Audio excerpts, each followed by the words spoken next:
béni soit le nom de Jésus encore ce matin. Et nous voulons le bénir également en ayant une écoute attentive à sa parole.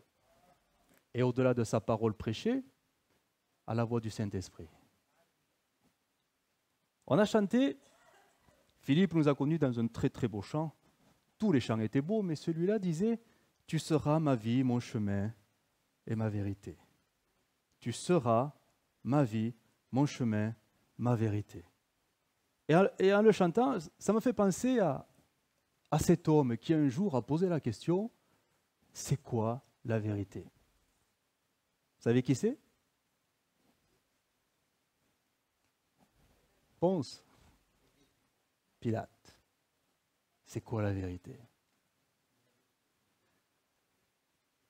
Or nous avons les réponses. On sait ce qu'est la vérité. On sait même qui est la vérité. Dieu. Dieu est amour, mais Dieu est aussi vérité. Il ne peut pas mentir. Mais l'expression de la vérité que Dieu nous a donnée pour que nous soyons dans sa vérité, c'est... Ah non, ce n'est pas Jésus, parce qu'elle est au milieu de nous. Nous la tenons pratiquement tous les jours dans les mains. La parole, la Bible. Bien sûr que Dieu est la vérité, bien sûr que Jésus est la vérité, il est même le chemin. Mais ce que nos yeux voient, et nous avons besoin de voir, nous croyons en Dieu, mais nous avons besoin aussi de voir les choses. La Bible, la parole, la vérité, que nous lisons avec nos yeux et que nous voulons comprendre avec le cœur, mais aussi avec l'intelligence, parce que Dieu nous a créés comme ça. Comprendre la vérité, parce que nous avons besoin d'être nourris de la vérité. Si vous avez entendu les dons spirituels, vous avez compris combien c'est attaché au cœur de Dieu que nous soyons nourris de sa parole. C'est bien d'être en communion avec Dieu, je veux dire, dans les cieux. C'est bien d'être en relation spirituelle avec Dieu, mais c'est très bien. Mais Dieu nous a donné quelque chose de très concret, sa parole. Et ça nous ramène tout simplement à soit l'écoute d'une prédication, soit la lecture de l'Écriture au quotidien, soit la méditation des écrits. Ça nous ramène à quelque chose que nous devons faire un petit peu tous les jours. Ouvrir la Bible, la lire pour s'en nourrir. Et si Dieu nous rappelle ces choses-là, c'est que certainement nous avons peut-être laissé glisser ces choses-là. Même un don disait que sa parole est aussi tranchante qu'une épée. Sa parole n'accepte aucun compromis, aucun. Pourquoi? Parce qu'elle est la vérité. Ce n'est pas une demi-vérité, c'est la vérité.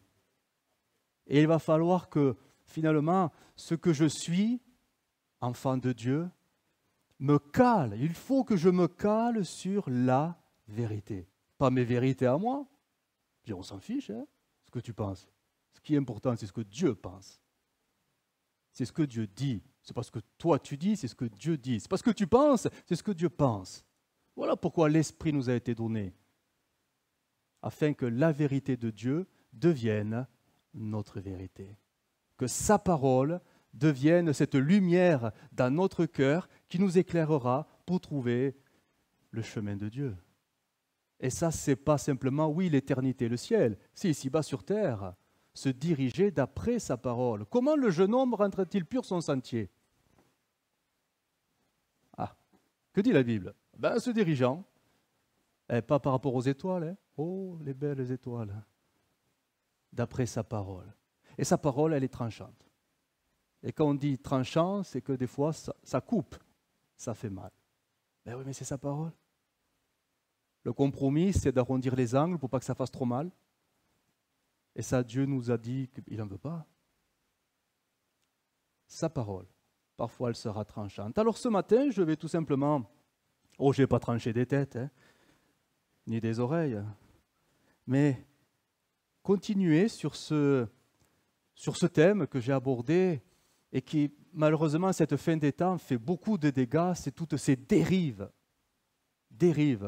doctrinales, évangéliques, qui sont là dans les cœurs, qui sont là dans les églises, qui sont là dans les assemblées, qui sont là sur tous les sites, qui sont là et qui empoisonnent la vérité de Dieu, celle que le Saint-Esprit veut mettre dans notre cœur et nous en convaincre. Alors on en a vu quelques-unes, je vous renvoie tout simplement au site de l'Église pour voir tout ce que nous avons vu. Je voudrais voir ce matin celle-ci, qui est un peu particulière, peut-être que pour certains ça ne parlera même pas, pour d'autres ça va sérieusement les éclairer, mais c'est quand même quelque chose qui prend de plus en plus d'ampleur. Dans le Lévitique 26-40, le texte va s'afficher, mais vous pouvez ouvrir vos Bibles, 26-40. Voilà, tous les textes ont été déjà présélectionnés, il suffit de les afficher. Lévitique 26-40. Alors, il faut resituer le contexte, parce que c'est quand même assez particulier. Le contexte, c'est Moïse qui explique donc au peuple, à Israël, que Dieu est prêt à bénir le pays, la terre promise, oui, mais à une condition, que le peuple reste dans l'obéissance. Et Dieu continuera son discours parce qu'il y a une contrepartie. Si toi, mon peuple, tu n'es pas disposé à obéir, la bénédiction deviendra une malédiction sur le pays. C'est-à-dire, il y aura la sécheresse, il y aura la famine, les ennemis viendront, au lieu d'être vainqueur, tu seras fuyant devant l'ennemi. Voilà. Mais tout ça a été conditionné au comportement d'Israël, si tu obéis et si tu gardes mes commandements. Et là, on en arrive au verset 40, Lévitique 26, verset 40. On reverra le contexte un peu plus tard. Ils confesseront leur iniquité et les iniquités de leurs pères, les transgressions qu'ils ont commises envers moi et la résistance qu'ils m'ont opposée, péché à cause duquel moi aussi je leur résisterai et les mènerai dans le pays de leurs ennemis, et alors leur cœur incirconcis s'humiliera et ils paieront la dette de leur iniquité.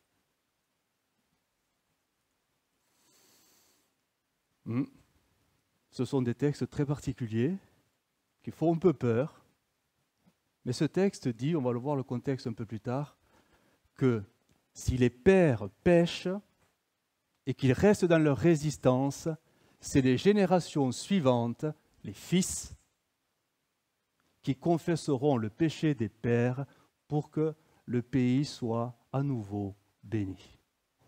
Vous voyez les enfants confesseront les péchés des parents pour que la bénédiction revienne. Ce qui m'amène à poser la question, est-ce que l'Écriture nous enseigne tout simplement que nous, enfants, quand je dis nous, enfants, sommes appelés à porter les conséquences des péchés de nos parents, de nos aïeux, de nos ancêtres, si nous ne les confessons pas. Si on devait donner un titre, ça serait tout simplement « Existe-t-il réellement, Bible à main, des liens ancestraux qui peuvent nous tenir captifs à cause de ce qu'ont fait nos parents ou arrière-grands-parents, voire un peu plus loin dans la généalogie ?» Est-ce que moi, aujourd'hui, qui suis enfant de Dieu, je peux être, alors je dis l'expression parce qu'elle est plus claire, être sous une malédiction familiale, héréditaire, de par le péché, pas que moi j'ai commis, que mes parents ou grands-parents ont commis. La question est longue, je vous l'accorde.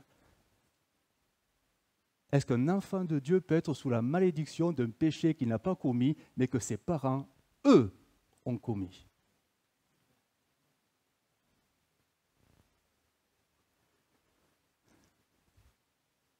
Alors c'est troublant parce que la Bible dit, Moïse le dit, ils confesseront leurs péchés, parce que sinon ils vont payer la dette de leur iniquité.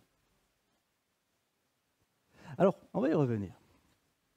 Mais voici ce que dit donc cette doctrine qui admet cette possibilité, et peut-être que certains sont sont dans ce cas-là, ben oui, on peut être sous la malédiction du péché des autres, des parents ou des grands-parents. Regardez la définition que l'on peut retrouver. Si vous constatez, nous, enfants de Dieu, je précise bien le cadre, enfants de Dieu, chrétiens, nés de nouveau, qui marchons dans l'intégrité, dans la droiture, si vous constatez que dans votre vie personnelle, ou votre vie de couple, ou votre vie de famille, il y a des problèmes financiers récurrents qui reviennent sans cesse.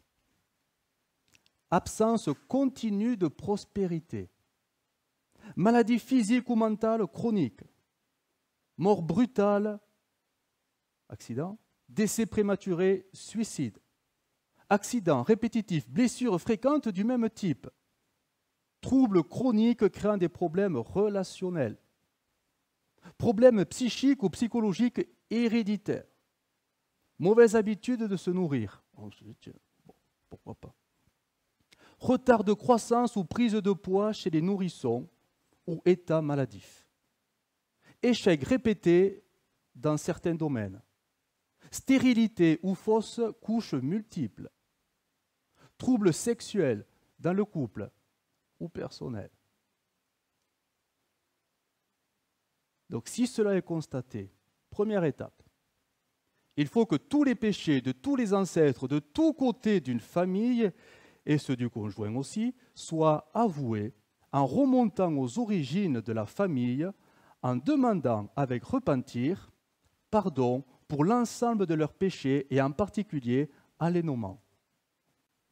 Deuxième étape, si malgré le repentir et la demande de pardon, les circonstances demeurent inchangées, il faut y discerner la présence d'une malédiction familiale. Dans ce cas, seule une prière de repentir suivie d'une proclamation orale pourra briser la malédiction dans le nom de Jésus. Voilà la doctrine des péchés ancestraux. Peut-être que certains disent « ouais, c'est vrai, c'est ce qu'il faut faire ». Peut-être certains découvrent ça. Moi, ce qui m'intéresse, c'est... Parce qu'elle prend de l'ampleur, cette doctrine, c'est ce que dit la Bible. Sur quoi s'appuie cette doctrine? Et vous allez voir que c'est subtil, parce qu'elle s'appuie sur un verset. Ce n'est pas le verset que nous avons lu, mais c'est le verset qui va suivre dans Hébreux 7, verset 9. Hébreux 7, verset 9. Je vais vous le lire dans Parole vivante, il va s'afficher en Parole vivante. Lorsqu'Abraham a donné la dîme à Melchisédek, on peut considérer que Lévi, donc lui il arrivera, Lévi, des générations plus tard, lui-même, qui aujourd'hui reçoit la dîme dans la personne de ses descendants, l'a payé à cet homme en la personne d'Abraham. En effet, bien qu'il ne soit pas encore né, il existait déjà en puissance dans la personne de son ancêtre, c'est-à-dire Abraham, lorsque Melchisédek vint à la rencontre de celui-ci. Ou la version traditionnelle Louis II dit « il était encore dans les reins de son père ». Lévi était dans les reins de son père Abraham quand il a payé la dîme, donc c'est comme si Lévi, par anticipation, l'avait payé directement à Melchisédek. On se dit, mais c'est curieux d'en déduire que si mes parents ou mes grands-parents ou mes aïeux, mes ancêtres ont péché, alors que je n'existais pas, mais j'étais en puissance dans leur règne, les conséquences de leur acte rejaillissent sur moi parce que je suis de la même lignée. Ouais, on va passer nos vies à chercher les péchés des autres au bout d'un moment. En plus, si on est marié, donc il y a 2 fois plus de travail. Mais on n'en finit plus. On n'en finit plus. Est-ce que c'est biblique, doctrinal, de considérer qu'il faut rechercher et confesser les péchés de nos ancêtres dès qu'on trouve des difficultés qui sont là et qui persistent dans nos vies? et croire que c'est une forme de malédiction, c'est-à-dire une opposition, parce que tout simplement, le péché n'a jamais été confessé par nos ancêtres.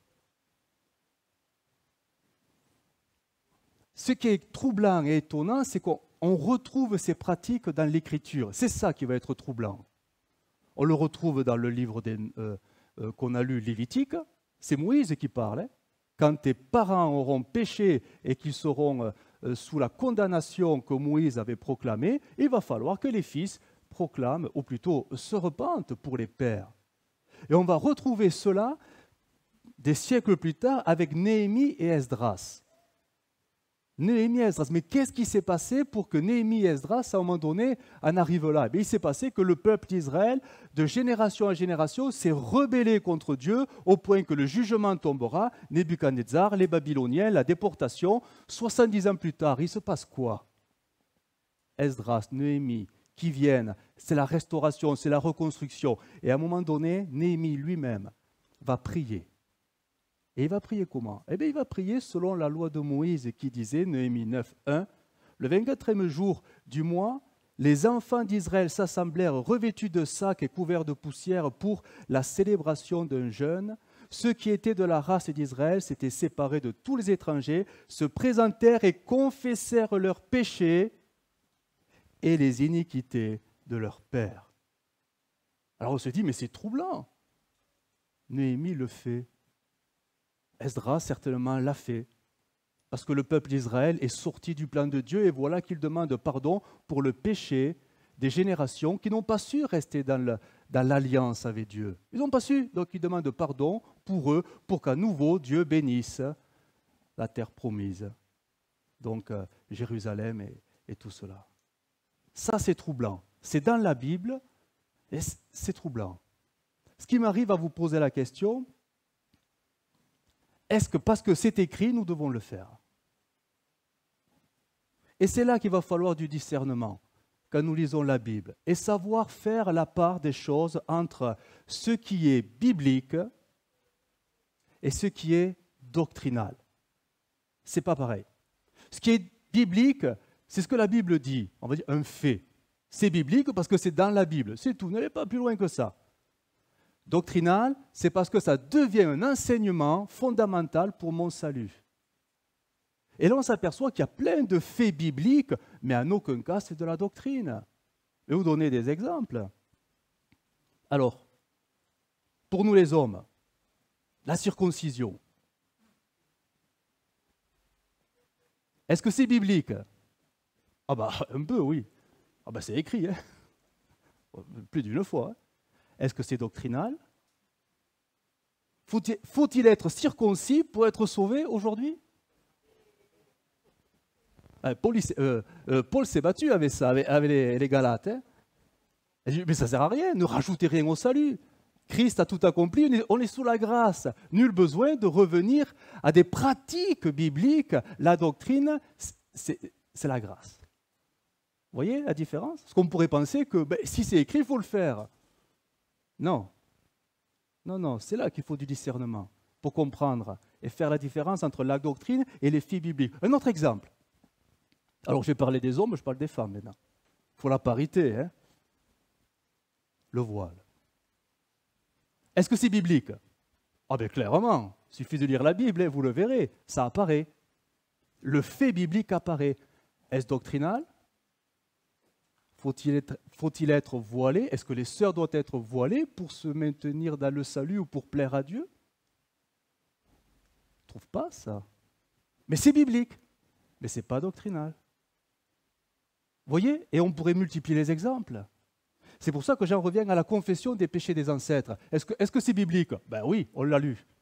Est-ce que c'est doctrinal? Non. Non. Il n'y a aucune doctrine. Qu'est-ce qu'il faut pour que ce soit une doctrine ou doctrinal? Il faut que la même vérité apparaisse plusieurs fois dans l'ensemble de l'Écriture. Mais pas dans la même source, pas dans le même livre, dans l'ensemble des livres de la Bible. Et quand ça devient présent, mais bien présent, alors ça devient une vérité fondamentale qui doit être enseignée pour se maintenir ou rentrer carrément dans le salut. Mais la Bible, elle est pleine de faits bibliques. Mais ces faits bibliques ne sont pas forcément de la doctrine pour nous aujourd'hui. C'était dans le cadre historique des choses qui se passaient autrefois. Simplement. Si on décortiquait le texte du Lévitique que j'ai lu au tout début, Lévitique 26, et peut-être qu'on va le faire, on voit que c'est dans un cadre très particulier que cette notion de confesser le péché des ancêtres était donnée. C'était quelque chose de très spécifique pour Israël, mais en aucun cas pour les chrétiens de la Nouvelle Alliance au travers de la grâce en Jésus par l'œuvre de la croix. Ça ne concerne pas. Je vais vous le lire, ça va s'afficher au fur et à mesure. Vous allez voir le contexte de ce texte, il est très particulier. Lévitique 26, verset 1er. Je vais prendre, pas tout le chapitre, mais quelques versets dans ce chapitre. Voilà, tout est présélectionné là-haut, il suffit de suivre. Verset 1er. Vous ne vous ferez point d'idole. Donc Moïse parle à Israël. Vous ne vous ferez point d'idole, vous élèverez ni image taillée ni statue, et vous ne placerez dans votre pays aucune pierre ornée de figure, pour vous prosterner devant elle, car je suis l'Éternel votre Dieu. Vous observerez mes sabbats, et vous révérerez mon sanctuaire, je suis l'Éternel. Si vous suivez mes lois, si vous gardez mes commandements et les mettez en pratique, je vous enverrai des pluies en leur saison, la terre donnera ses produits, et les arbres des champs donneront leurs fruits. Je mettrai la paix dans le pays, et personne ne troublera votre sommeil. Je ferai disparaître du pays les bêtes féroces, et l'épée ne passera point dans votre pays. Vous poursuivrez vos ennemis, et ils tomberont devant vous par l'épée. 5 d'entre vous en poursuivront 100, et 100 d'entre vous en poursuivront 10 000, et vos ennemis tomberont devant vous par l'épée. Je me tournerai vers vous, et je vous rendrai fécond, je vous multiplierai, et écoutez, maintiendrai mon alliance avec vous. Verset 14. Mais, si vous n'écoutez point et ne mettez point en pratique tous mes commandements, si vous méprisez mes lois et si votre âme en a horreur mes ordonnances, en sorte que vous ne pratiquiez point tous mes commandements et que vous rompiez mon alliance, voici alors ce que je vous ferai. J'enverrai sur vous la terreur, la langueur et la fièvre, qui rendront vos yeux languissants et votre âme souffrante, et vous sèmerez en vain vos semences. Vos ennemis les dévoreront. Alors après, il y a toute une continuité de conséquences terribles. Ça va jusqu'au cannibalisme. Bon, on passe tout ça. Vous le lirez à la maison, si vous voulez. Verset 18. Si malgré cela, vous n'écoutez point, je vous châtierai 7 fois plus pour vos péchés. Verset 22. J'enverrai contre vous les animaux des champs qui vous priveront de vos enfants, qui détruiront votre bétail et qui vous réduiront à un petit nombre, et vos chemins seront déserts. Verset 25. Je ferai venir contre vous l'épée qui vengera mon alliance. On revient toujours au même thème, l'alliance. Quand vous vous rassemblerez dans vos villes, j'enverrai la peste au milieu de vous et vous serez livrés aux mains de l'ennemi. Verset 31. Je réduirai vos villes en désert, je ravagerai vos sanctuaires, je ne respirerai plus l'odeur agréable de vos parfums, je dévasterai le pays et vos ennemis qui l'habiteront en seront stupéfaits, je vous disperserai parmi les nations, je tirerai l'épée après vous, votre pays sera dévasté et vos villes seront désertes. Verset 38. Vous périrez parmi les nations et le pays de vos ennemis vous dévorera. Ceux d'entre vous qui survivront seront frappés de langueur par leur iniquité dans le pays de leur ennemi. Ils seront aussi frappés de langueur pour les iniquités de leur père. Verset 40, et ça s'adresse donc aux enfants, à la génération qui suit. Ils confesseront les iniquités et les iniquités de leur père, les transgressions qu'ils ont commises envers moi et la résistance qu'ils m'ont opposée. péchés à cause desquels moi aussi je leur résisterai et les mènerai dans le pays de leur ennemi. Et alors, leur cœur incirconcis s'humiliera et ils paieront la dette de leur iniquité. Je me souviendrai de mon alliance avec Jacob, je me souviendrai de mon alliance avec Isaac et de mon alliance avec Abraham, je me souviendrai du pays. Donc oui, la confession des péchés des enfants pour les pères, c'est biblique, parce que c'est dans l'alliance, plutôt dans la loi du Lévitique, mais c'était exclusivement et particulièrement pour Israël, afin que de génération en génération, la promesse faite à Abraham puisse s'accomplir. Dieu, dans son amour, savait que Israël, finalement, ne ferait tomber que dans le péché. Et il suffit de lire la Bible pour voir que c'est ce qui s'est passé. Même la première génération, la toute première génération, sous la direction de Moïse, n'a même pas su rester dans la fidélité vis-à-vis de Dieu. Ils vont tourner en rond pendant, jusqu'à quand? Que la première génération meure. Donc Dieu se tourne vers la seconde, qui eux rentreront. Mais continuez le récit, les lectures, Josué, après nous avons les juges. Et il se passe quoi dans les juges? Une génération se maintient, les enfants arrivent, à peu près 40 ans, grosso modo, eux, ils tombent.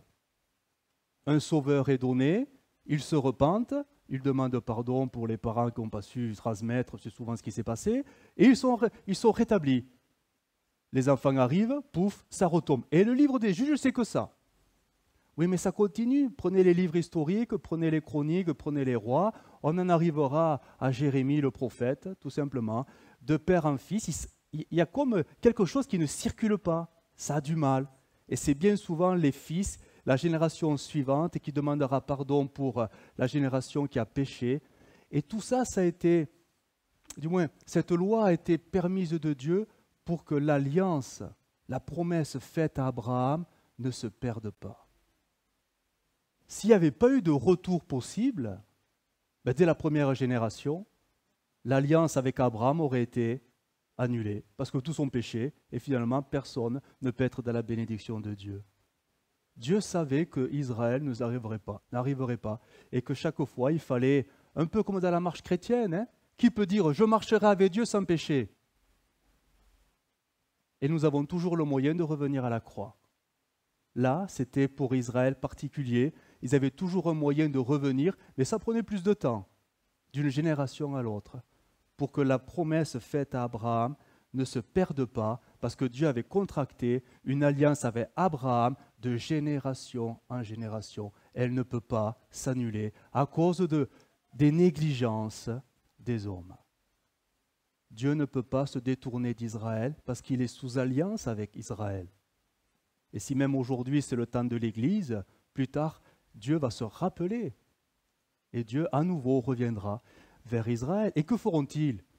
Lisez le livre de Zacharie. Que feront-ils? Les enfants confesseront les péchés de leur arrière, parce qu'ils ont crucifié le Messie.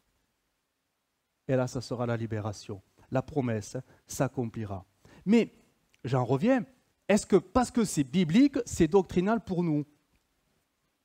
Vous avez la réponse, hein? Non, certainement pas. Pourquoi? Parce que la Bible nous le dit d'une manière très claire, directe et formelle. Il suffit de lire particulièrement, il n'y a pas que celui-là, mais le livre d'Ézéchiel. Mais c'est vrai que ce n'est pas forcément attrayant à lire, parce qu'il y a beaucoup de chapitres, on n'y comprend pas grand-chose, mais il y a quand même dedans des décisions divines qui nous concernent à nous, mais pleinement. Et notamment, je vous lis le Ézéchiel 18, 19, ça va s'afficher, où là c'est clair mais sans ambiguïté, et la parole ne peut pas se contredire, donc Ézéchiel 18, 19, qui dit « Vous demanderez, le fils ne supporte pas les conséquences des fautes de son père ?» Question, pourquoi donc? C'est parce qu'il a respecté les lois et qu'il a fait ce qui est juste. Il a vraiment obéi à tous mes commandements. À cause de cela, il vivra. Verset 20. C'est la personne coupable qui doit mourir. dit Dieu. Les enfants ne seront pas punis pour les péchés de leurs parents. Les parents ne seront pas punis pour les fautes de leurs enfants. Celui qui agit bien sera récompensé pour ses actions justes. Celui qui est mauvais sera puni pour ses actions mauvaises. Si une personne mauvaise se détourne de toutes les fautes qu'elle a commises, si elle obéit à tous mes commandements, respecte les lois et fait ce qui est juste, c'est sûr, cette personne vivra, elle ne mourra pas. C'est clair. Il n'y a pas de péché transmissible et encore moins de malédiction familiale, héréditaire. La Bible est claire. C'est celui qui a péché qui en subit les conséquences. Point. Les enfants n'auront pas à supporter le péché des parents ou des grands-parents ou des ancêtres. La Bible est claire. Et même dans le Deutéronome, c'est écrit. Donc ça confirme Ézéchiel, Deutéronome 24, 16. On ne fera pas mourir les pères pour les enfants et l'on ne fera pas mourir les enfants pour leurs pères. On fera mourir chacun pour son péché. Et même Jésus le dira. Matthieu 16, 27. Le Fils de l'homme doit venir dans la gloire de son Père et avec ses anges, et il rendra à chacun selon ses œuvres. Rien à voir avec des recherches généalogiques pour savoir qui a péché, pour éviter que la condamnation soit sur nos vies. Le péché, c'est une affaire très personnelle. C'est quelque chose qui se règle entre Dieu et celui qui a péché. C'est tout. Et s'il y avait des difficultés dans vos vies, récurrentes, et s'il y avait des difficultés dans vos couples, et s'il y avait des difficultés dans vos familles, n'allez pas croire, parce que vous l'avez entendu quelque part, qu'il y a peut-être une malédiction que vous aurez héréditée, parce que dans vos arbres généalogiques, quelques-uns ont fait un peu n'importe quoi. Ce n'est pas doctrinal. Je parle pour les chrétiens. Pourquoi ce n'est pas doctrinal? Parce que nous croyons que quand un pécheur se convertit, tout change. Nous croyons que quand un pécheur demande pardon pour ses péchés, il est réellement pardonné de toutes conséquences du péché. Nous croyons qu'une vie chrétienne, au travers de la sanctification, est réellement nettoyée spirituellement. Nous croyons que quand Dieu a racheté une âme, elle n'appartient plus au voleur, celui qui dérobe, celui qui détruit, le diable. Le terme racheter veut tout dire. Racheter. Si mon âme est rachetée, je n'ai plus aucune part avec les ténèbres. J'ai été racheté totalement. Et ce n'est pas un acompte que j'ai reçu. Christ est mort réellement sur la croix et ma vie est réellement rachetée. Croire que je peux être sauvé, mais que j'ai une malédiction encore sur ma vie, tout en état a été racheté, mais c'est quoi ce salut? Est-ce que Christ qui m'a racheté peut laisser des liens sur ma vie? Est-ce que Christ qui m'a racheté peut laisser une part de mon existence encore à l'ennemi parce qu'il y aurait quelques malédictions? Non mais c'est quoi ce salut? C'est pas possible, ça c'est pas doctrinal. Paul dira, si vous êtes rachetés, tout est nouveau. Les choses anciennes, tout est nouveau, tout est là.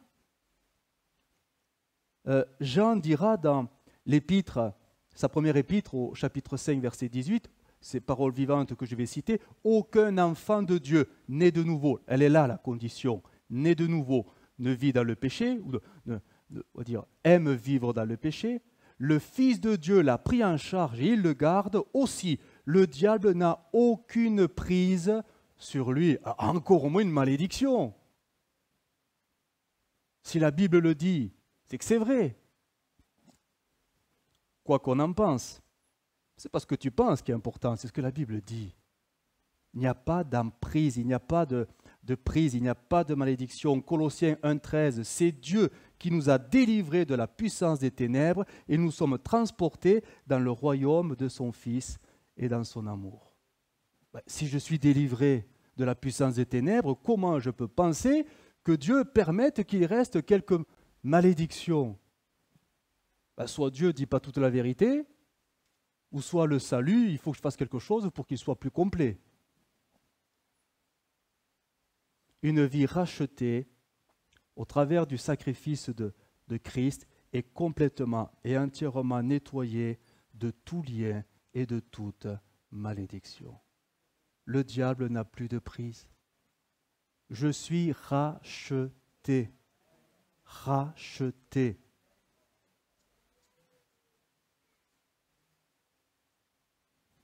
C'est curieux que nous, évangéliques, nous arrivons à admettre qu'on peut être chrétien et encore avoir des liens ténébreux sur nos vies. C'est étrange de concilier les deux. Comment voulez-vous que ce Dieu tout-puissant, qui est saint, saint, saint, saint, je ne dis pas que 3 fois parce qu'il est infiniment saint, qui habite dans nos cœurs, peut admettre que des liens ténébreux soient à côté de lui? Et on arrive à croire ça, alors qu'il serait plus facile de croire que je suis complètement nettoyé. Pourquoi on arrive à croire ça? Parce que nous avons les regards sur les choses qui sont des difficultés dans nos vies et que nous les interprétons. Alors je vais dire un mot, nous les diabolisons. Nous voyons le diable partout. Dès qu'il y a une difficulté, c'est le diable, c'est un lien, c'est une malédiction. Parfois la Bible, on va le voir, elle nous ramène sur une vie plus terre à terre. Hein. On va voir les choses, mais c'est très évangélique comme comportement. Nous diabolisons la moindre difficulté. Que ce soit des difficultés personnelles, professionnelles, familiales ou conjugales, c'est le diable. C'est le diable. Ah ben c'est sûr, ça nous arrange, au moins on n'est pas fautif. Hein. Ah, c'est le diable. C'est le diable. Ah, si tu es comme ça, c'est parce que tu as le diable en toi. Alors on va te délivrer. Je parle de l'enfant de Dieu. Attention, je ne dis pas que ça n'existe pas. Je ne dis pas que les liens n'existent pas, que les malédictions n'existent pas. Si, ça existe. Ça existe. Mais pour l'enfant de Dieu né de nouveau, vous allez beaucoup plus loin que l'Écriture en le croyant. Que les gens de ce monde qui sont dans des pratiques parfois occultes soient sous des emprises, ah ça oui, c'est sûr. Sous des malédictions, c'est sûr. Des liens, des démons, mais c'est sûr. Ils ne connaissent pas Christ et ils font n'importe quoi. Donc ils sont liés. Mais le jour où la lumière de Christ les éclaire, le jour où eux confessent leurs péchés et les abandonnent à la croix, alors là, tout devient nouveau. Oh, pas besoin de ministère de délivrance pour aider le Seigneur. Pas besoin que l'on prie pour briser les liens. Quand le Saint-Esprit vient, quand la puissance de Dieu vient sur une âme qui est régénérée, tout ce qui est ténébreux, spirituellement ténébreux, tout part. Je ne dis pas que la personne est guérie instantanément. Je ne dis pas qu'elle n'aura pas besoin peut-être de guérison intérieure. Je ne dis pas ça. Je dis tout ce qui est de l'emprise des ténèbres. Tout ce qui est dans le spirituel. C'est le Seigneur qui s'en occupe. C'est le Saint-Esprit qui fait de nous le temple du Saint-Esprit. Peut-il faire le temple du Saint-Esprit avec des liens qui persisteraient? C'est étrange quand même. Non, non, la Bible dit que la maison, elle est nettoyée totalement. Totalement. Après, oui, peut-être un chemin de sanctification sera nécessaire pour peut-être de guérison intérieure, personnelle, pour des choses qui vont le amener plus loin. Certainement. Mais je parle de tout ce qui est lien ténébreux, des démons, des esprits méchants ou des malédictions. Regardez, on a un exemple assez étonnant dans la Bible, dans Actes 19. On est à Éphèse. L'évangile est apporté et voilà que des foules entières se donnent au Seigneur. Et parmi cette foule, il y avait des gens, ils n'étaient pas très clairs, les bonhommes, c'était des magiciens. Alors s'il y en avait qui trafiquaient avec l'occultisme, c'était eux. Et pourtant, leur cœur est touché, ils se donnent au Seigneur, et que font-ils? Est-ce qu'on voit les apôtres briser des liens à tout va? Je brise le lien de la magie, de la sorcellerie. Il n'y a rien de tout ça. La seule chose qui est dite, c'est que certains d'entre eux, ayant le cœur vivement touché, ont décidé de brûler leur ouvrage. Si la doctrine disait qu'il fallait en plus briser les liens, parce que le Saint-Esprit n'a pas tout fait en les régénérant, alors ça serait écrit. Parce que Dieu nous dirait la vérité pour être sauvé entièrement. Là, il n'y a rien. Mais rien du tout. Il dit que tout simplement, ils apportèrent leurs livres de sorcellerie, les entassèrent aux yeux de tous et ils ont mis le feu. C'est tout. C'est le rôle du Saint-Esprit de nous sauver, de nous sanctifier. Ce n'est pas nous. C'est le rôle du Saint-Esprit de faire cette œuvre. Alors oui, c'est sûr que dans le monde, il y aura des gens qui ont besoin d'être délivrés, tous ceux qui sont dans les pratiques occultes, la magie blanche et tout, qui parlent avec les esprits, qui sont dans ces choses ténébreuses. Bien sûr qu'ils ont besoin d'être libérés. Mais c'est qui le libérateur? C'est nous avec nos prières? Et le libérateur, c'est Jésus. Hein? Et on n'a pas besoin qu'on l'aide. Hein? Et vous verrez que le Seigneur a été très clair. Quand il dira, oui, mais chassez les démons. Mais on ne parle pas de ça. Les démons, on les chasse que quand ils se manifestent. Un démon, on le chasse que quand il est là et qu'il perturbe. Mais sinon, est-ce que Jésus nous a dit de partir à la chasse aux démons? D'essayer de les chercher parce qu'ils sont cachés, décelés quelque part là? Jamais. Jamais. Il dira guérissez les malades, chassez les démons quand ils se présenteront, tout simplement. C'est ce qu'a fait Jésus pendant son ministère. Il ne courait pas après les démons, mais quand un démon se manifestait, il disait bon, toi tu te tais, tu t'en vas. C'est tout. C'est pas pareil.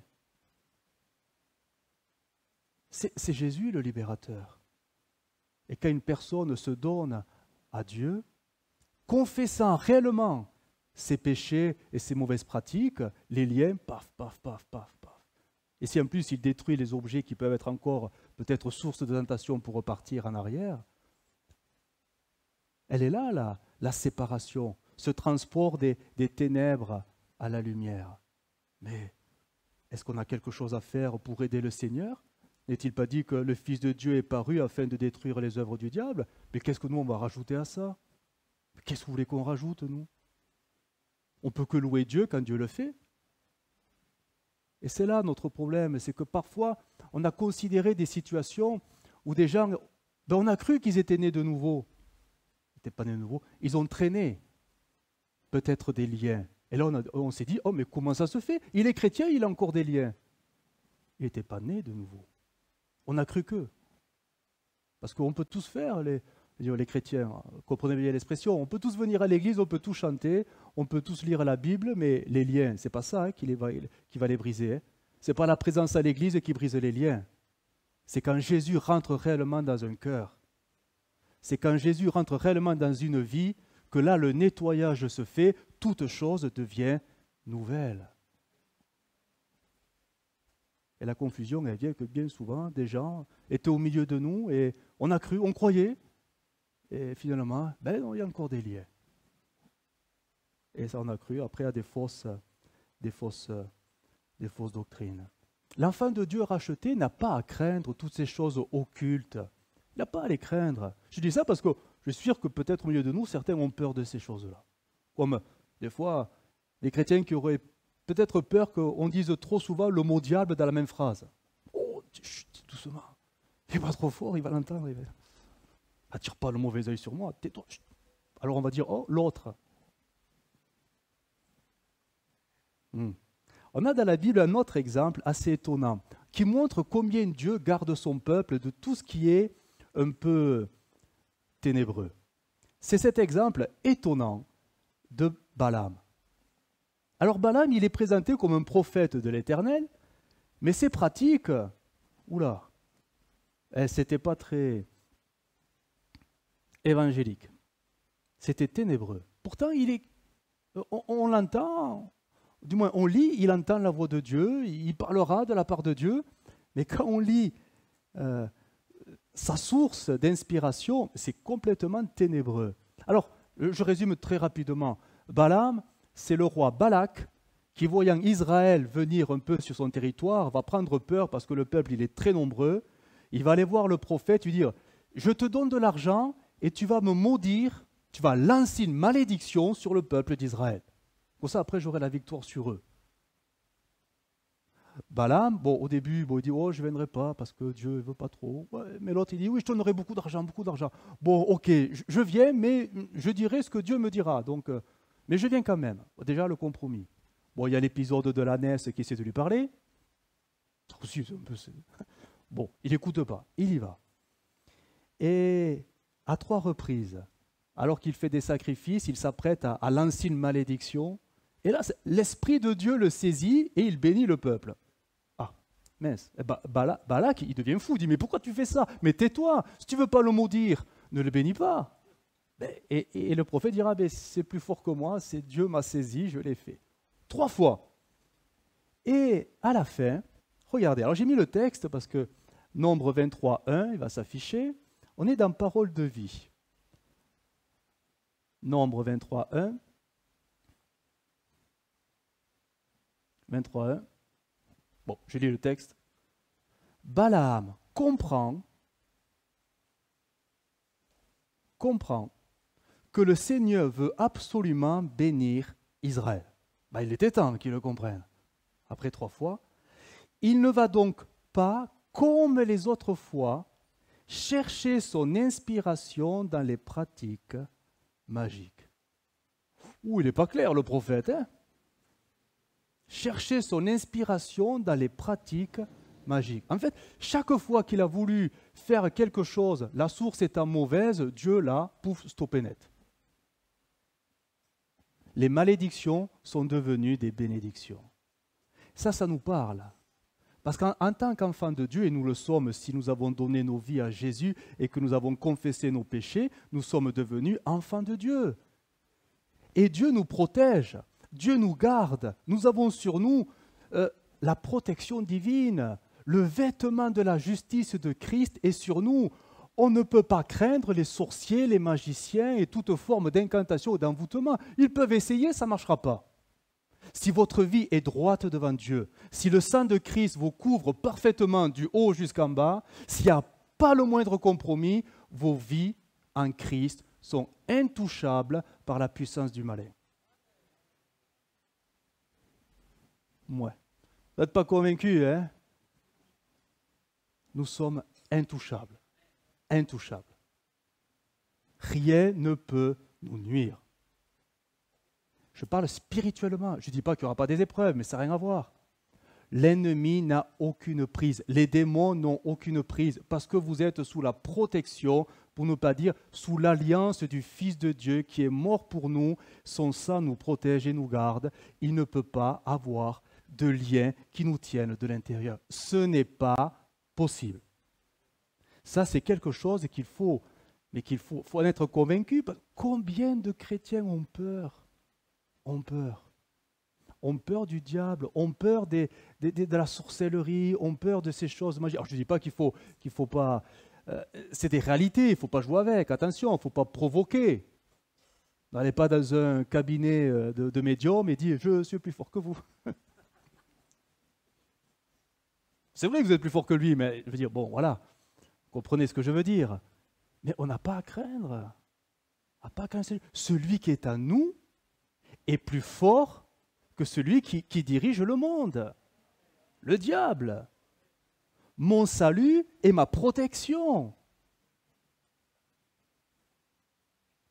Je disais tout à l'heure que notre problème, c'est que nous avons tellement diabolisé nos difficultés qu'on a vu le diable partout. On lui a donné une place qu'il n'avait même pas. On a tous des difficultés, c'est pas vrai? Si on prenait une feuille et un stylo et on en fait la liste, on y est jusqu'à la fin de l'après-midi. On a tous des, mais à tous les niveaux. Alors, je suis très simple, hein? Ça peut être la souffrance, la maladie, des troubles physiques, mais de tout genre. De tout genre.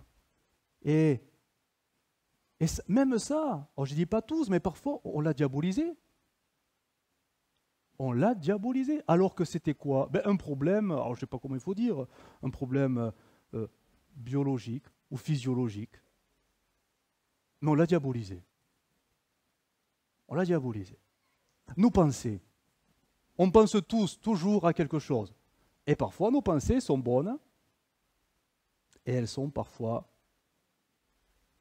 très bonnes. Mauvaises ou très mauvaises. Et même ça, on a pu le diaboliser en se disant, mais c'est le diable. Si je pense ça, c'est le diable. J'ai la convoitise dans mon cœur, c'est le diable. Et elle dit ça, la Bible? Elle dit, c'est ta chair. Elle s'exprime. Et le problème, ce n'est pas le diable, c'est toi le problème. Hein. C'est toi qui es mauvais. C'est ton cœur qui est mauvais. C'est ta chair. Mais on l'a diabolisé. Et même, je le citais en introduction, les blessures. Vous savez, les blessures de l'âme. Terribles, les blessures de l'âme. Le salut ne guérit pas forcément instantanément les blessures de l'âme. Vous savez, ces blessures qui peuvent être même parfois des traumatismes, hein, mais c'est dû à quoi? C'est dû à notre parcours de vie, notre enfance, notre éducation, toutes ces choses. On est tous différents à ce niveau-là. Hein.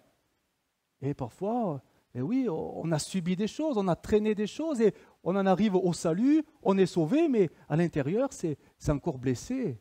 Et il faudra toute une œuvre de guérison. Mais même ça, on a pu le diaboliser. En disant, mais c'est la faute du diable. J'ai un lien. Alors je cherche un ministère de délivrance qui lui va régler le problème. Mais attends, mais dit quoi la Bible? Est-ce que la Bible présente le diable en train de tourmenter les enfants de Dieu comme il veut, comme ça? Non, ça n'existe pas. Est-ce que la Bible dit que le diable peut manipuler les enfants de Dieu par des chaînes, des liens et des malédictions? Mais ça n'existe pas, ce n'est pas écrit. Mais nous y croyons. On est curieux quand même. Hein. On y croit. Les évangéliques, hein, en gros, hein, pas vous, vous êtes bien. Les évangéliques, la grasse tendance évangélique, elle y croit. Alors que la Bible, elle dit tout simplement que ce sont des choses naturelles, de la vie, et de notre chair, qui dégrade un peu la situation. Rappelons-nous que un enfant de Dieu, né de nouveau, réellement né de nouveau, en fait tout est là, à la naissance, et qui en plus fait tout pour se sanctifier parce qu'il veut plaire à Dieu, et qui en plus justifié parce qu'il sait que le vêtement de la justice de Christ est sur lui, il est intouchable. Ça ne veut pas dire qu'il n'aura pas de problèmes ou des difficultés ou des choses à améliorer. Certainement, non, mais le diable ne peut pas. Il ne peut pas. C'est Christ qui le garde. Il n'y a que 2 cas bibliques où le diable a une prise, pour ne pas dire une emprise. Il n'y a que 2 cas. Je vais vous les citer. Le premier cas, c'est quand l'enfant de Dieu, né de nouveau, se livre volontairement à nouveau au péché. Ah, là, il sort de l'alliance. Il sort de la justice de Christ. Il sort de la protection de Dieu. Il se livre tout à nouveau à l'ennemi. Et là, on se rappelle tous du texte, lorsqu'un esprit mauvais a quitté une maison parce qu'il n'avait plus le choix, il va chercher 7 copains, plus méchants que lui. Il revient. Et la situation, elle est pire qu'autrefois. Quand un chrétien, volontairement, qui a goûté la grâce de Dieu, mais qui délibérément choisit la voie du péché, alors là, il se livre tout à nouveau à son ancien maître, le diable. Et là, la situation, elle est pire. Elle est pire. Il aura besoin de revenir à la croix, de se repentir, mais la situation est pire. Là, il redevient. Dieu ne peut plus le protéger, parce que Dieu respecte son mauvais choix. Oh, certainement que Dieu va l'arrêter, certainement Dieu va essayer de le faire changer d'avis, mais il a décidé de se livrer au péché. Est-ce que Dieu peut mettre de côté notre libre arbitre? Non, il le respectera. Et là, malheureusement, on connaît des situations, oui. Et à nouveau, oui, des liens peuvent être là, bien sûr, des choses ténébreuses peuvent revenir, bien sûr, parce que Christ n'a plus sa place. Il a été chassé. Et le deuxième cas où on voit le diable ayant une marge d'action, c'est quand le Seigneur a tout simplement décidé de nous éprouver pour tester notre foi, les épreuves. Est-ce que Dieu peut-il nous tenter? Non, la Bible est claire. Il ne tente personne parce que le mal n'est pas en lui. Alors comment fait-il pour nous éprouver? Eh bien, il a besoin de quelqu'un qui va faire le travail à sa place. Et il s'appelle le tentateur. Et le livre de Job est remarquable pour illustrer cette vérité. Dieu qui dit au diable, « Ok, je te livre sa vie, mais tu ne vas pas plus loin que la limite que je te fixe. » Et c'est la seule fois où on voit le diable, et il y a une marge de manœuvre très limitée, proportionnellement aux forces que nous avons pour pouvoir affronter la difficulté, où le diable peut agir, mais sous le contrôle de Dieu. Le but étant tout simplement de mettre en avant notre foi dans la difficulté, ce qui suscitera un progrès et fermera la bouche du diable si je triomphe en Christ. Mais si je ne triomphe pas, c'est la victoire du diable et c'est une régression au niveau de la foi. Ce sont les deux seuls cas où nous voyons le diable pouvant faire quelque chose. Et ça, c'est la doctrine. Et c'est étonnant que nous, évangéliques, nous avons vu des choses encore plus grandes, le voyant partout, le diable. Alors que la Bible dit que non, on va beaucoup plus loin que les Écritures. Parce que, comme une forme de foi un peu superstitieuse, quelque part.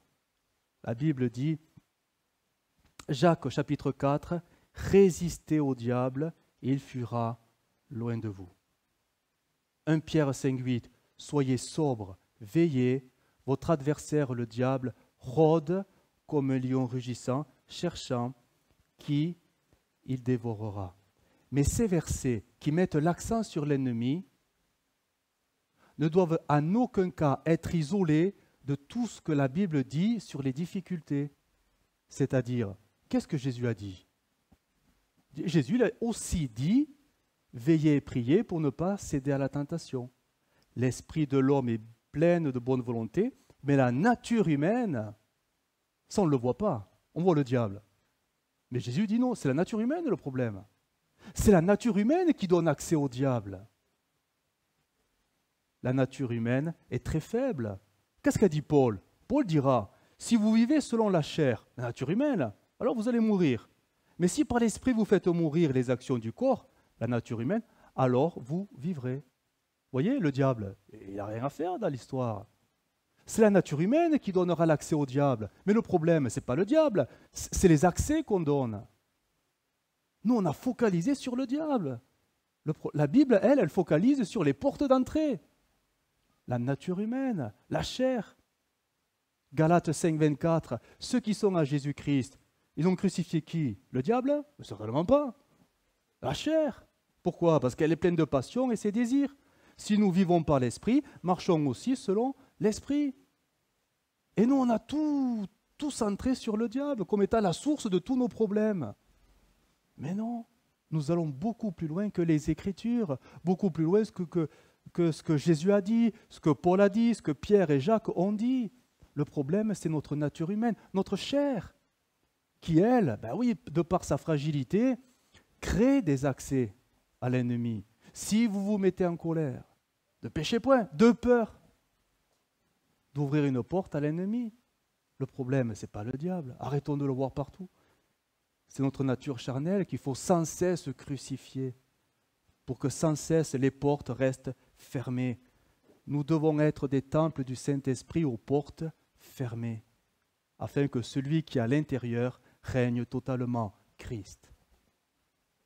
C'est en laissant ces brèches humaines que finalement, le Seigneur, à un moment donné, il ne se sent plus à l'aise parce que le compromis fait qu'il ne cohabite pas. Et là, le diable rentre par les brèches que nous avons créées. Que Dieu nous aide à comprendre ça, parce que toutes ces doctrines-là, c'est sur Internet, il y a des ouvrages entiers.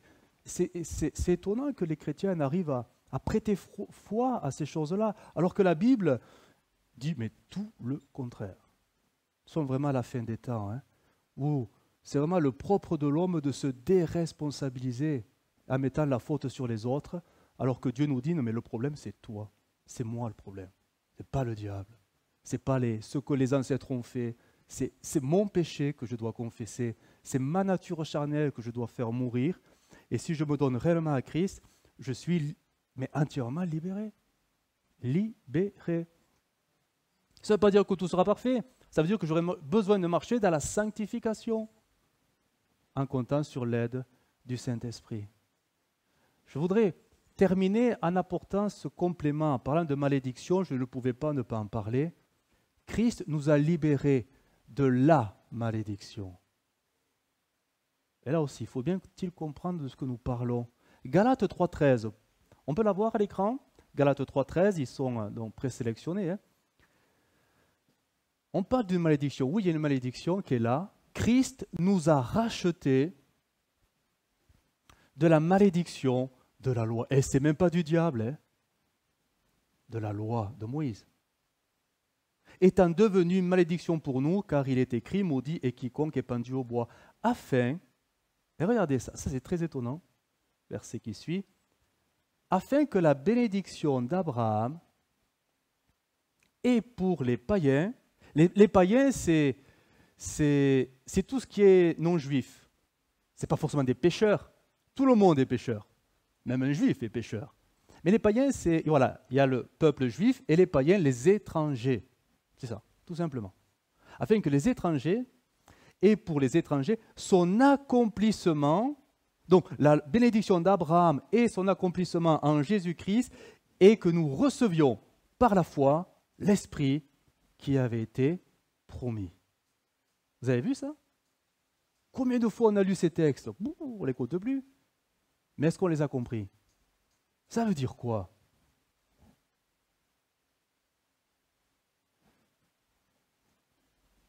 L'objet de la promesse, c'est que nous recevions l'Esprit de Dieu, pour que l'Esprit de Dieu nous aide à vivre une vie qui plaît à Dieu.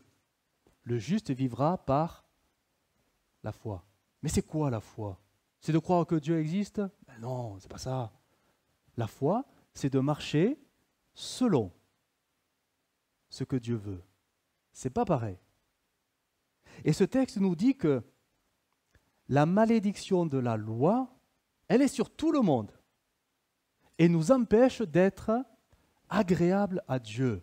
Pourtant, on sait, parce que Paul le dira, que la loi est bonne. C'est étonnant, elle est bonne. Pourquoi elle est bonne? Parce qu'elle vient du diable? Non, elle vient de Dieu. C'est Dieu qui a donné la loi à Moïse et Moïse l'a donnée à Israël. Mais quel était le but de la loi? De montrer tout simplement que l'homme ne peut pas de lui-même plaire à Dieu. Malgré tous les efforts qu'il peut faire, en respectant toutes les clauses de la loi, l'homme est à un moment donné confronté à la déception, à l'échec. Il ne peut pas y arriver. Il ne peut pas y arriver. C'est pour ça que Christ, à la croix, porta notre malédiction. Vous voyez, ça va plus loin que nos péchés. La malédiction, il s'est fait malédiction lui-même pour que nous recevions ce qui a été promis à Abraham, l'Esprit. Et l'Esprit, pourquoi il nous a été donné? Pour prophétiser et apporter des dons spirituels? Mais c'est même pas ça. C'est pour que nous puissions marcher d'une manière qui plaise à Dieu, n'étant plus sous la condamnation de la loi qui nous vous met directement à l'échec et à la déception. Ma phrase est longue, vous l'avez suivie? Ouais. Ça veut dire quoi? Qu'est-ce que ça veut dire pour nous aujourd'hui? Ça veut dire qu'il y a deux façons de vivre la vie chrétienne aujourd'hui. Soit en comptant sur tes propres forces, et là c'est sûr, tu es voué à l'échec, mais assuré, c'est qu'une question de temps pour que tu te... Parce que tes forces, tes ressources n'y arriveront pas. C'est vivre selon la loi, dira Paul. Et ceux qui vivent selon la foi, c'est-à-dire ils vivent pour Christ, mais plus en comptant sur eux, mais en comptant sur ce que le Seigneur a mis en eux, l'Esprit. Et eux, ils y arrivent, parce que ce n'est pas eux, mais c'est l'Esprit de Dieu en eux. Alors, ça veut dire que tout chrétien né de nouveau, mais qui en est encore à essayer de plaire à Dieu, mais sincèrement, je veux plaire à Dieu, mais en s'y prenant mal, parce qu'il ne compte pas sur l'esprit, mais il compte sur ses capacités, ses ressources, ses forces. Il est sous la malédiction de la loi. pas du diable, ça n'a rien à voir. C'est-à-dire, c'est voué à l'échec. Elle est là, la malédiction. C'est perdu d'avance. Tu n'y arriveras pas. On va le lire, regardez, dans Parole vivante. Vous allez voir comment ça a été très bien retranscrit. Parole vivante. Parole vivante, ceux qui se fatiguent.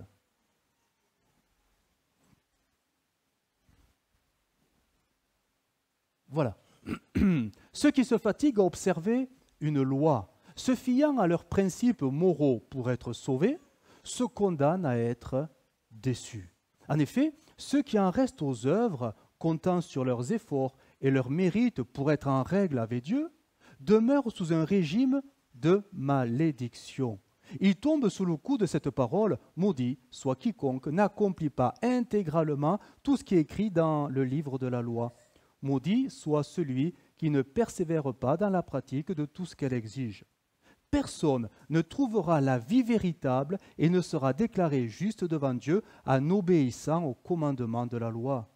Cela découle avec évidence de cette autre parole de l'Écriture, celui qui place sa confiance en Dieu sera juste devant lui, sa foi sera pour lui source de vie. Mais à présent, Christ nous a affranchis de l'esclavage de la loi, il a payé cher notre liberté, car il a pris sur lui la malédiction divine. Il l'a fait pour que la bénédiction d'Abraham s'étende à tous les peuples qui entrent en communion avec lui. C'est donc bien par la foi que nous recevons le don de l'Esprit promis par Dieu. Amen. Ça doit nous faire sérieusement réfléchir. Si nous ne marchons pas par l'Esprit, nous sommes voués à la déception et à l'échec. Et Paul dira, ceux qui vivent par la chair, en plus, ils mourront. Si nous vivons par l'Esprit, c'est facile à dire, hein? Mais ceux qui vivent réellement par l'Esprit le démontrent en faisant mourir la chair et ses œuvres.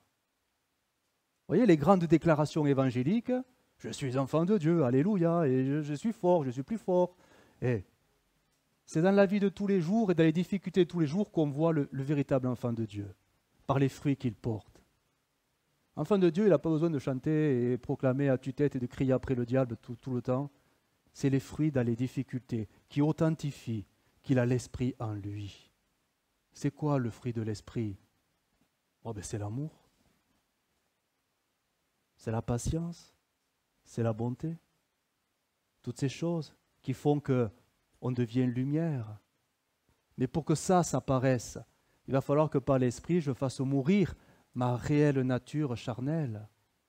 Réelle nature charnelle. Vous voyez, être enfant de Dieu, c'est tout simplement vivre par l'Esprit dans un quotidien un peu obscur, très charnel, en portant un fruit qui se remarque et qui se contraste. Malheureusement, nous, évangéliques, on en est arrivé à des comportements où, parce qu'on a vu le diable partout, on s'est mis à le chasser partout. Voilà. Je te chasse, je te chasse, je te chasse, je te lis, je te lis, je te lis, je vous lis tous. Où sont les fruits? Le fruit de l'esprit, il est où? À part de grands cris qui font dire aux voisins, mais il est fou. Vous avez vu le témoignage? Les voisins qui appellent la police parce que ça crie trop, parce qu'on a lié Satan en criant trop fort. Ça fait sourire, hein, mais bon. Non, mais le fruit de l'esprit, c'est un comportement au quotidien, lumineux, qui fait que la chair, elle meurt. Et si la chair, elle meurt, mais comment le diable va-t-il avoir une emprise? Il ne peut pas avoir d'emprise. Mais nous, on a cru que, oui, on est enfant de Dieu, mais on avait des liens parce qu'on avait des difficultés. Non, tes difficultés, elles sont bien souvent d'ordre charnel. C'est tout. Charnel. Le problème, c'est qu'on a du mal à se considérer comme étant les fautifs. Alors, on cherche des... Vous savez, Adam, il n'a rien inventé. Hein? Quand Dieu lui a dit, mais qu'est-ce que tu as fait, Adam? Oh, j'ai rien fait, c'est elle. Et alors, Dieu se tourne vers pas Sarah, vers Ève. Ève, t'as fait quoi? C'est pas moi, c'est le diable. Et nous, si le Seigneur nous dit, mais pourquoi t'as fait ça? C'est pas moi, c'est le diable, il me tenait lié. Je parle des enfants de Dieu, attention. Hein. Je crois aux liens, oui, sataniques, oui, mais pour ceux qui ne connaissent pas Dieu, mais pour l'enfant de Dieu, né de nouveau. Son problème, ce n'est pas le diable, c'est la chair. C'est là que nous devons discerner vraiment le véritable combat. Nous sommes appelés, par ce texte qu'on vient de lire, à marcher par la foi. Ça ne veut pas dire, oui, je crois que Dieu existe. Non, ça va plus loin que ça. Marcher par la foi, c'est croire que c'est l'Esprit de Dieu à nous qui nous fait être agréables dans une marche au quotidien à Dieu. Le juste vivra par sa foi. Il faut une grande humilité pour reconnaître qu'on n'en est pas là parce qu'on marche selon la loi, c'est-à-dire par nos efforts. On a du mal à admettre. Oui, c'est mes efforts. J'essaie de me maintenir à quelque chose qui plaît à Dieu. Je fais tous mes efforts pour lire la Bible. Je fais tous mes efforts pour prier. Je fais tous mes efforts pour venir à l'église. Alors, ça paraît bien, mais c'est de beaux efforts. Ça paraît bien. Mais est-ce que ça plaît à Dieu? Alors, je vais être difficile à entendre peut-être, mais non. Parce que la chair, ça ne peut pas plaire à Dieu. Et c'est là toute la différence avec celui qui marche par la foi, c'est-à-dire par l'esprit, il ne se force plus, il a envie. Il a envie de lire la Bible, ce n'est pas une corvée, il a soif. Il a soif d'aller à l'église, parce qu'il sait que c'est là qu'est sa place, parce que la bénédiction, elle est là, sur le peuple de Dieu. Il a envie de témoigner, parce que c'est plus fort que lui, il veut témoigner de l'amour de Jésus qu'il a dans sa vie. La différence entre la loi et la foi, c'est que l'Esprit nous donne envie de faire les choses, voilà, j'ai envie, c'est parce que j'ai envie. Et la loi, c'est je sais qu'il faut le faire, alors je me fais violence pour le faire. Mais ça, c'est voué à l'échec. Dieu ne peut pas approuver les efforts de la chair, même pour lui plaire. Ah, je heurte, hein? Non? Bon, le premier rang n'est pas heurté. Bon. Mais c'est ça. Et Christ nous a libérés de la malédiction de la loi, c'est-à-dire de cette déception qui est sûre, mais elle viendra, parce que ta chair, elle ne peut pas tenir le cap, elle ne peut pas. Quand on a compris ça, on a fait un grand pas avec le Seigneur. Et je crois qu'il est bon, dans son culte personnel, de lui dire, Seigneur, je veux te suivre, mais j'y arriverai pas, alors aide-moi. Je veux te suivre, mais que ton esprit en moi me renouvelle, parce que je ne peux pas. Tant qu'on ne reconnaîtra pas cette incapacité, mais qui est à nous, on va essayer de le faire avec nos propres forces. Hein. On va essayer. Mais bon, chasser le naturel, il revient au galop. Et là, c'est la déception. Hein. On en a vu des chrétiens, alors, voilà l'expression, tout feu, tout flamme, pour le Seigneur. Si on ne les arrêtait pas, ils évangélisaient le monde. Et à un moment donné, pouf, tout s'est éteint comme un soufflet. Ça montrait bien que oui, c'était pour Dieu, mais c'était la chair. Et ça ne tient pas. Ça ne peut pas tenir. Ça ne tiendra jamais. C'est voué à la déception et à l'échec. Que nous soyons des chrétiens qui marchons par l'Esprit. Selon l'Esprit, le juste vivra par la foi, c'est-à-dire selon l'Esprit. Il n'y a que comme ça qu'on tient dans la durée. Non pas parce qu'on est meilleur, mais c'est parce que c'est l'Esprit qui le fait et qui nous renouvelle. Regardez, je vais vous lire un texte et ce sera ma conclusion. Alors il est dur, hein, il est très dur, mais c'est Jérémie qui disait ceci en son temps, au chapitre 17 et au verset 5, « Maudit soit l'homme qui se confie dans l'homme, qui prend la chair pour appui. » Ah, la chair pour appui. Et qui se détourne, et qui détourne son cœur de l'Éternel. La chair pour appui. Combien? Mais c'est sûr. Prennent la chair pour appui pour plaire à Dieu. Mais c'est voué à l'échec. C'est voué à l'échec. On a besoin de revenir près de Dieu et simplement lui dire, Seigneur, aide-moi parce que là, moi, j'y arriverai plus. Hein. Je ne peux pas. Je ne peux pas te plaire. Ma vie d'église ne peut même pas te plaire si ce n'est pas l'Esprit qui en est le moteur. Un service, un service pour Dieu, si ce n'est pas l'Esprit qui en est le moteur, mais c'est forcément la chair qui pousse. Si ce n'est pas l'un, c'est l'autre. Et tout ce qui est de la chair ne peut pas être approuvé et agréable devant Dieu. Alors on a besoin de s'humilier et de laisser tout simplement le Saint-Esprit nous remplir. Parce que c'est lui qui fera toute la différence. Amen. Et rappelons-nous que nous avons été libérés de la malédiction de la loi, donc de l'échec assuré, si nous laissons l'Esprit nous remplir pour une marche selon l'Esprit en faisant mourir les œuvres de la chair. Amen. Amen. Allez, on va prier le Seigneur. Notre Dieu, nous bénissons ton Saint-Nom. Nous sommes là devant toi, devant ta parole, elle est la vérité. Et combien nous prions maintenant pour que le Saint-Esprit puisse graver dans nos cœurs cette vérité. Combien de fois nous nous sommes trompés de combat, en voyant le diable partout, dans nos difficultés, dans nos problèmes, voire même dans nos maladies, dans nos souffrances, alors que tout simplement, bien souvent, notre chair était là, l'ennemi, l'adversaire, à crucifier. Alors Seigneur, que ta parole nous éclaire, pour que nous puissions vivre cette vie de l'Esprit qui se manifeste en faisant mourir les œuvres de la chair, afin que le diable, lui, n'ait aucune prise dans nos vies. Oui Seigneur, donne-nous de comprendre ta parole, donne-nous de vivre ta parole, parce qu'elle est la nourriture de nos âmes. Seigneur, nous avons tellement besoin que tu nous aides dans ce domaine-là, Seigneur. Merci Jésus, de te glorifier dans nos ignorances, de te glorifier dans nos faiblesses, dans nos lacunes, Seigneur. Nous sommes tellement si imparfaits, mais nos yeux sont sur toi et notre cœur est là où nous voulons que tu règnes totalement. Alors viens nous aider, Jésus. Amen.